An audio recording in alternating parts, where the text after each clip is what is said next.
Oi, oi, oi! No vídeo de hoje eu quero falar com vocês sobre o sucesso depende de estar no lugar certo. Você está no lugar certo?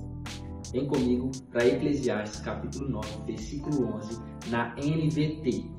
Diz assim: observei outra coisa debaixo do sol. Aquele que corre mais rápido nem sempre ganha a corrida, e o guerreiro mais forte nem sempre vence a batalha.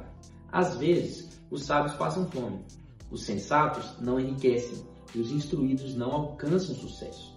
Tudo depende se está no lugar certo e na hora certa. Eu acho esse versículo tão forte, embora nas outras versões ele está um pouco diferente, mas ele nos traz algo muito valioso, um ensino muito valioso aqui.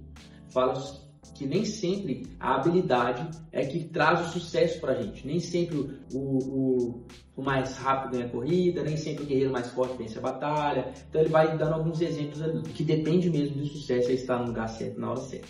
E com isso em mente, gostaria de levar vocês para Tiago capítulo 4, versículo 13 a 17, que diz assim: escutem agora vocês que dizem, hoje ou amanhã, iremos para a cidade tal, e lá passaremos um ano, e faremos negócios, e teremos lucros.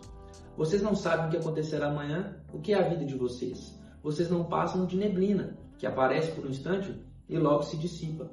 Em vez disso, deveriam dizer, se Deus quiser, nós veremos como também faremos isto ou aquilo.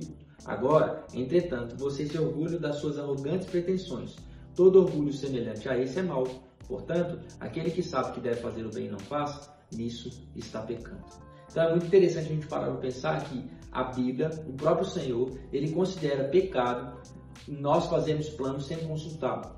O contexto é exatamente isso. Vocês que agora dizem, hoje ou amanhã iremos para essa cidade ou para aquela cidade, faremos negócio, ganharemos dinheiro, mas a gente nem consultou o Senhor. Como que a gente pode fazer planos sem consultar o nosso Deus? Isso nos leva para um outro versículo que diz assim: se com a boca você confessar Jesus como Senhor em seu coração, crer que Deus o ressuscitou dentre os mortos, você será salvo, porque com o coração se crê para a justiça e com a boca se confessa para a salvação. Romanos 10, 9 e 10. Então presta atenção comigo. Quando a gente aceita Jesus, a gente não aceita como Salvador. Paz, o versículo está falando que a gente tem que confessar Jesus como Senhor. A salvação, ela é benefício de quem confessa, dos lábios que confessam Jesus como Senhor. E o Senhor aqui é o Senhor feudal, sabe? O Senhor, o exemplo aqui é do Senhor de Senhor feudal. Porque existem vários tipos de senhorio, né? Um homem mais velho a gente se refere a Senhor. Ao nosso pai, normalmente a gente se refere ao Senhor. Ao nosso avô a gente se refere ao Senhor. Ou então uma autoridade, de repente um policial, a gente fala o Senhor. A gente se refere, né, com mais respeito. Mas esse Senhor aqui, no original, está mais ligado ao Senhor feudal mesmo, o Senhor que é dono, o Senhor dono de um escravo. Né? Então, quando nós confessamos Jesus, a gente está confessando Jesus como nosso dono. Né? Então, todo mundo quer aceitar Jesus como Salvador, mas são poucas as pessoas que querem confessá-lo como Senhor. Né? O benefício todo mundo quer, mas e o senhorio? E ele se tornar o dono da sua vida? Nós fazemos planos de ir para uma cidade, de estar em alguns lugares e nem sequer consultando se essa é a vontade do Senhor para a nossa vida. Já não somos mais nós que vivemos, mas Cristo vive em nós. Então a gente não é mais dono do nosso nariz, não é verdade? Então a gente tem um dono e esse dono é Jesus. E por isso que o sucesso depende de estar no lugar certo. Qual é o lugar certo? O lugar certo é aquele que Deus tem para mim e para você. E esse lugar certo a gente pode falar de uma profissão, a gente pode falar geograficamente, a gente pode falar das emoções, mas a gente precisa entender qual é o lugar que Deus tem para cada um de nós. Olha só, lembra que de Moisés, em Êxodo capítulo 33, ele pede para ver a glória de Deus. Aí Deus chega para ele e fala assim no versículo 21, disse mais o Senhor, eis aqui um lugar perto de mim onde você ficará sobre a rocha. Versículo 22, quando a minha glória passar, eu porei você numa fenda da rocha e o cobrirei com a mão, até que eu tenha passado. Depois, quando eu tirar a mão, você me verá pelas costas, mas a minha face ninguém verá. Porque aquele que vê a face do Senhor morrerá, né? É tão importante a gente discernir qual o lugar que Deus tem para nós. Se nós estivermos no lugar errado, até a glória de Deus pode nos matar. Por exemplo, aqui Deus falou, olha, beleza, eu vou te mostrar a minha glória, mas eu vou te colocar numa rocha e quando eu estiver passando, eu vou colocar minha mão sobre você. E você não vai me ver, porque se você ver a minha face, você morre. Então o máximo que você vai poder ver é as minhas costas. Nós precisamos respeitar e obedecer os limites impostos pelo Senhor a nós. É muito comum, no meio cristão, as pessoas falam assim: aonde eu colocar as plantas dos meus pés, terei por herança. É assim, e a gente cita a promessa, mas normalmente a gente cita a promessa sem entender que dentro dessa promessa existe um limite.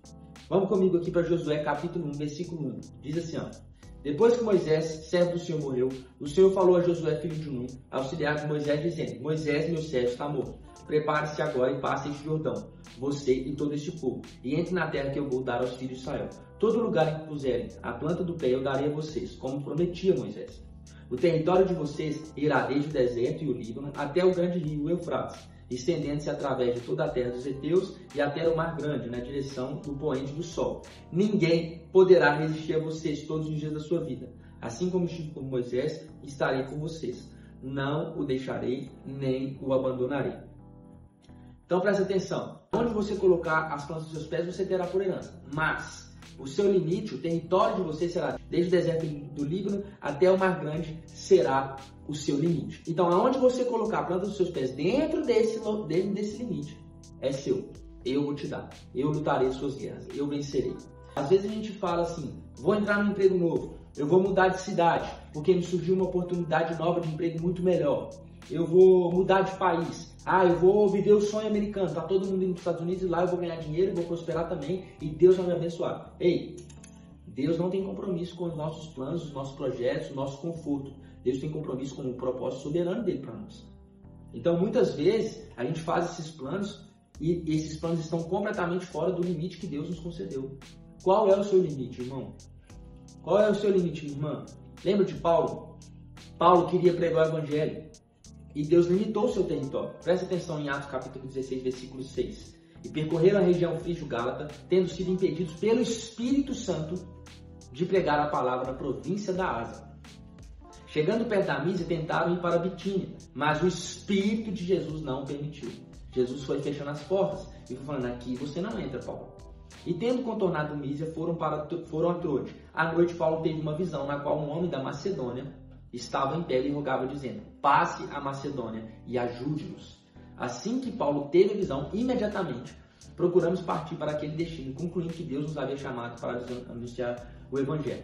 Então Deus limitou aqui. Paulo estava querendo pregar o Evangelho. E isso era uma coisa boa, não era? Assim como muitas vezes nos surgem propostas de ir para algum lugar, de uma mudança geográfica, de ir para determinada cidade, e às vezes é algo bom, aparentemente. Mas não é de Deus. A questão é que a gente tem que discernir qual é a vontade de Deus para nós. Paulo queria pregar o Evangelho na Ásia, mas Deus falou: não, aqui não, agora não é hora disso, Paulo. Vai para a Macedônia. Muitas vezes a gente acha que sabe o que é melhor para nós e a gente nem sequer consulta o Senhor. Ei, a pergunta que fica para nós é: se a gente quer viver a nossa vida do nosso jeito, morando onde a gente quer morar, vivendo como a gente quer viver, comprando o que a gente quer comprar, para que a gente aceitou Jesus como nosso Senhor então? Para que a gente entregou a nossa vida para Jesus? Se a gente está vivendo do jeito que a gente quer, morando onde a gente quer, vivendo do jeito que a gente quer, para que a gente tem Jesus então como Senhor? Não faz sentido, a conta não fecha.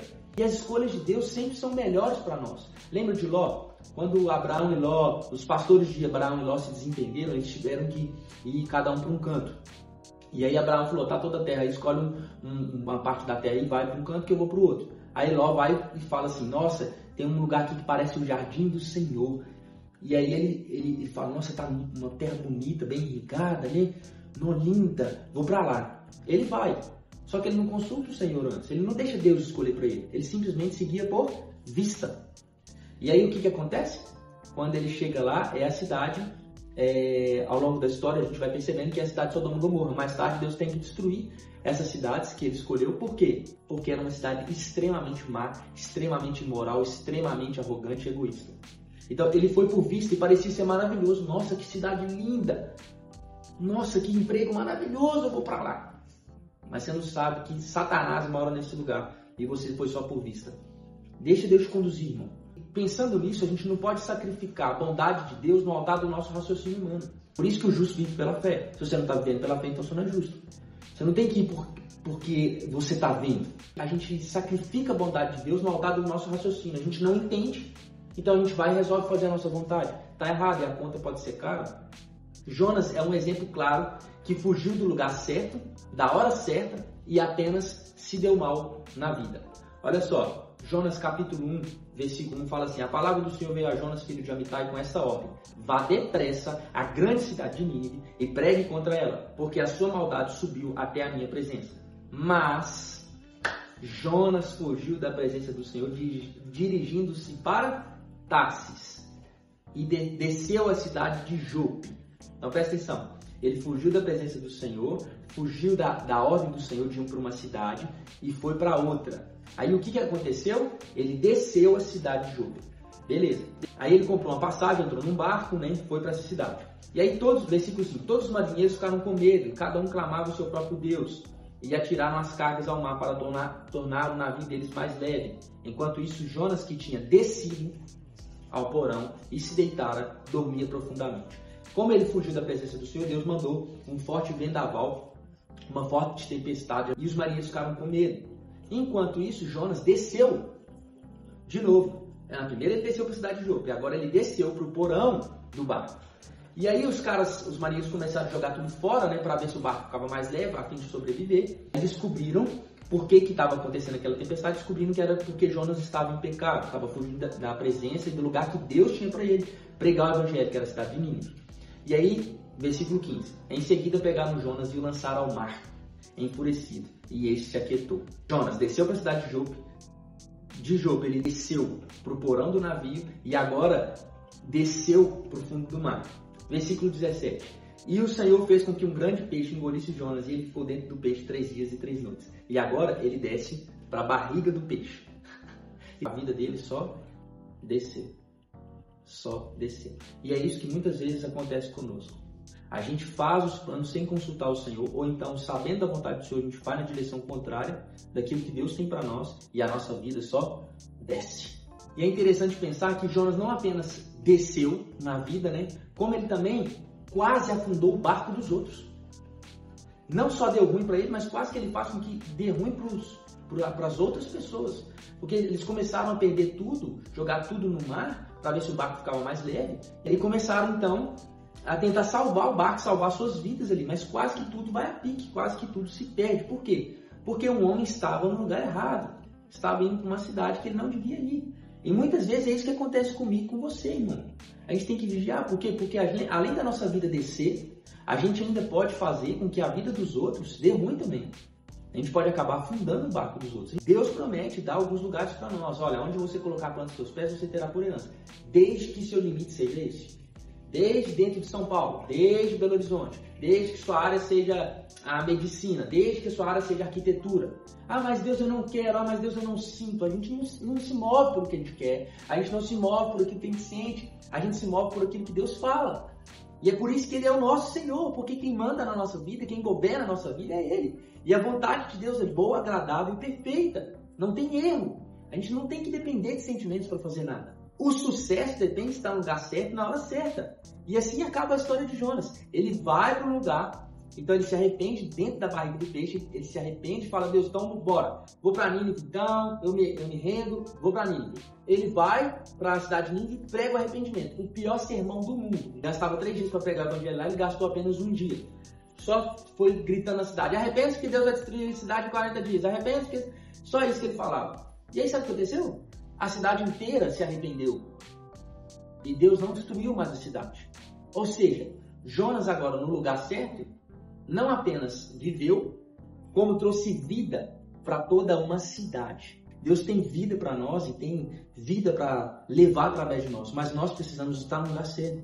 Não podemos sair fazendo planos assim. Nós precisamos perguntar ao Senhor: é da vontade do Senhor eu ir para essa cidade? É da vontade do Senhor esse emprego? É da vontade do Senhor esse curso? Qual é a vontade do Senhor para a minha vida?